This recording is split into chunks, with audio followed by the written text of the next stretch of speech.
Mina is shocked to see the amount of expensive gifts being sent to her from Golgotha for her wedding. However, Azure appears and mentions that it's best not to touch anything, as they'll probably have to return them. Seeing him, Mina blushes, remembering what happened the other day. Azure immediately tells her that the veil she was wearing didn't fit her, which makes Mina angry. He quickly gives her a gift, while also telling her not to wear Golgotha's stuff. He hands her a brooch as thanks for the ribbon she made for her, and after handing it to her, he tells her that she looks adorable. Mina, not knowing how to react, becomes very nervous. After this, Azure mentions that he will send a messenger to cancel the engagement, and although it might be impossible, he will try, as Nina must stay here forever. In her thoughts, as she hugs Azure, Nina thinks that she would be very happy if she could stay with Azu. Nina is now faced with a new problem, as no matter how much she thinks about it, she still doesn't understand who wants to eliminate Azure. Later, while conversing with Mulhulam, he notices that she is very serious, so he tells her that overthinking is not like her. They then start talking about the gifts. Mina thinks that maybe they were sent to cheer her up.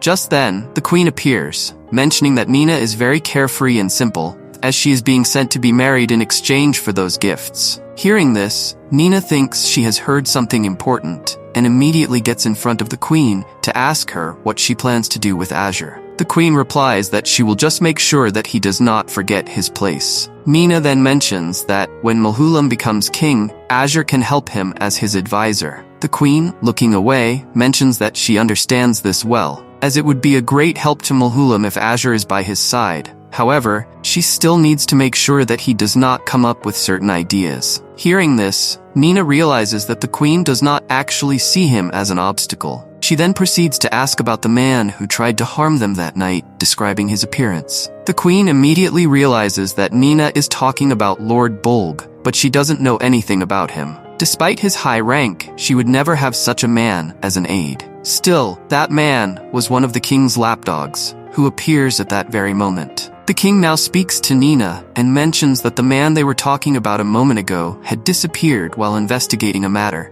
so he asks her if she knows anything about it. Nina immediately answers no, while thinking that it may be the king who wants to eliminate Azure. The king then mentions that he already found out that she went to see her grandfather and quickly asks her the reason for her visit, saying that it is not good to keep things from her father. Seeing that Nina doesn't answer, the king decides to share some secrets with her, including the fact that Azure was not the real prince. He begins by telling what happened. One day, near his birthday, he was in an exceptional mood. However, he soon came across his son, young Azure, who was playing with chess pieces. The boy tried to hug his father, a gesture the king did not like. In response, the king slapped him because his hands were dirty. The blow had fatal consequences. The boy hit his head in the process. Immediately, the king insists that it was not his fault, but that the boy was simply unlucky. Without delay, he ordered that the matter be kept confidential and that a replacement boy be brought in, as he could not risk having bad luck ruin his birthday. The king, seeing Mina's face, mentions that everyone has the same expression upon hearing the story.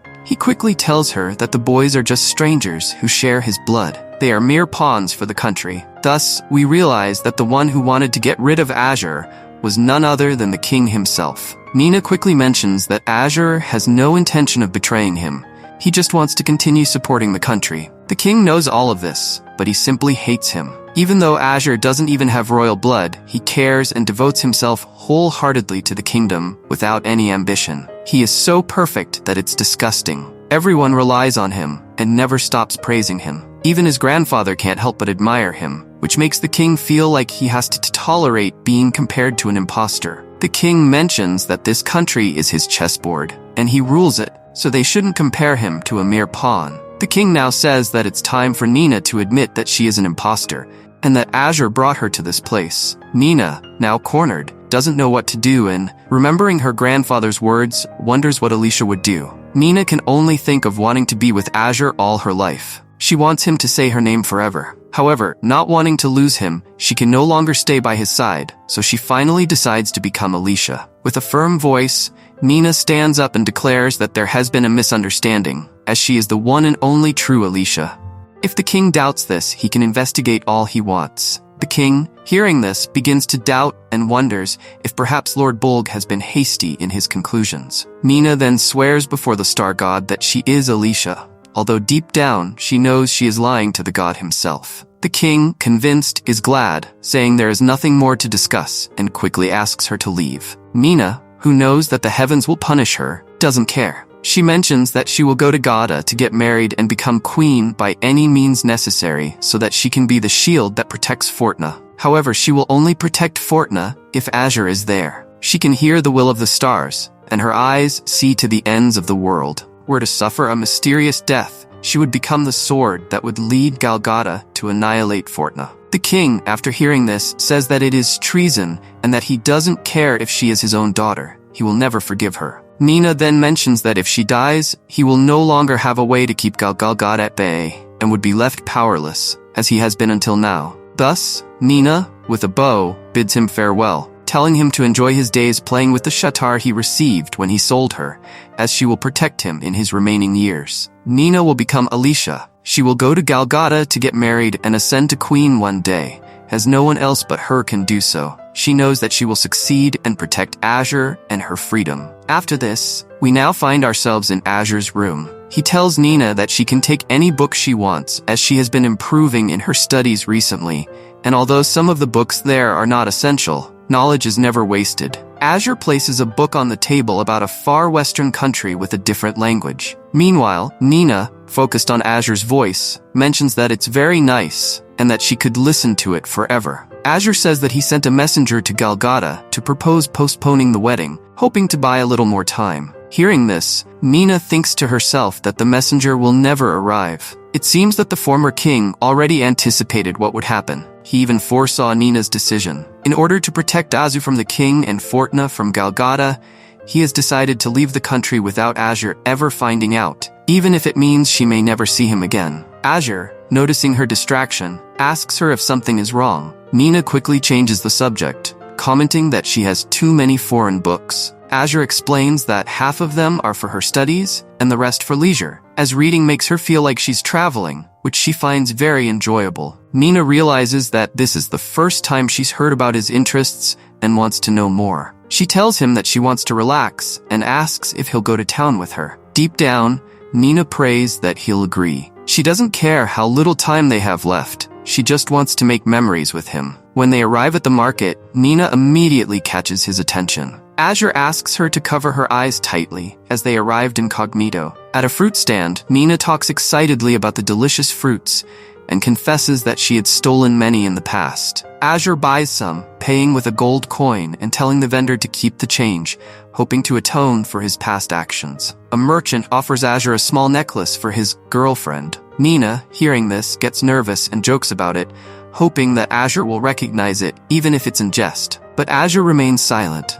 As they walk, Nina asks Azure what his real name is before he became a prince. Azure admits that he doesn't remember, as he's been Azure for as long as he can remember. Nina feels a pang of disappointment as she wanted to call him something special. At that moment, Azure realizes that Nina is the only one who calls him Azu. Nina, in turn, realizes that she's seen many new facets of Azu today. Before they head back, Nina asks to visit one more place. They arrive at the grave of the boy Nina calls her younger brother, who had passed away from illness. Azure comments that Fortuna is a prosperous country and could reduce poverty levels if it employed the right methods. Looking into Azure's golden eyes, Nina thinks that they shine like a beast's in the dark, remembering when her brother sold her. She comments that she would love to see the future of the country he envisions. When she looks at him more closely, however, she realizes she was wrong. His eyes are not beastly, but rather like moonlight, softening the shadows of the night. As they prepare to leave, Nina impulsively hugs him and tells him that she simply felt like it. Azure sweetly tells her that she no longer needs to hide her feelings. They both know what it is, love. They kiss, this time without hesitation. Nina describes it as a warm feeling that tightens and lifts her chest, a moment she wants to hold on to forever. Back at the castle, Nina tells Azure that she had fun and that she hopes to go out again. Azure replies that getting permission isn't easy, but promises that next time they'll go to the Autumn Harvest Festival.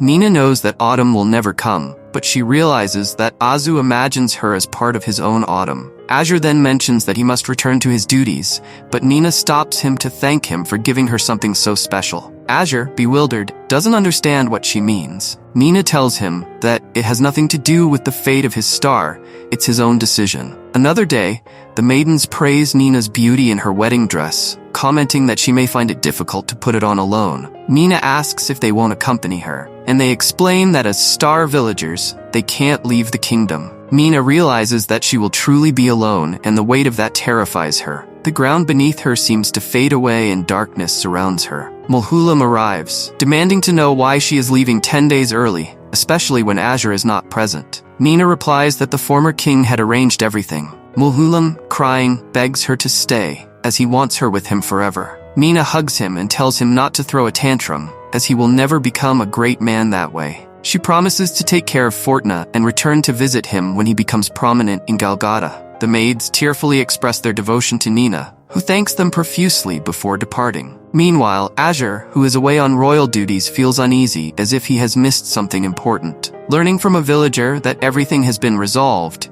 he realizes that Daitis tricked him under the former king's orders. Furious, Azure mounts his horse to return, piecing together what has happened. He suspects that Mina orchestrated everything to keep him away. Mina, on her way to Galgada, knows that Azure must be upset, but there was no other option. She begins to cry, wishing he would stop her because she does not want to leave. She wants to see Azu once more. Azu rides desperately, determined to catch up with her. He had promised her that he would take care of everything. All that was left was to wait. As the sun sets, Mina cries, allowing herself to cry just for this time, just for this moment, just for him. If you've reached this point in the video, don't forget to leave the word Exquisito in the comments. Thank you very much, and see you in the next video.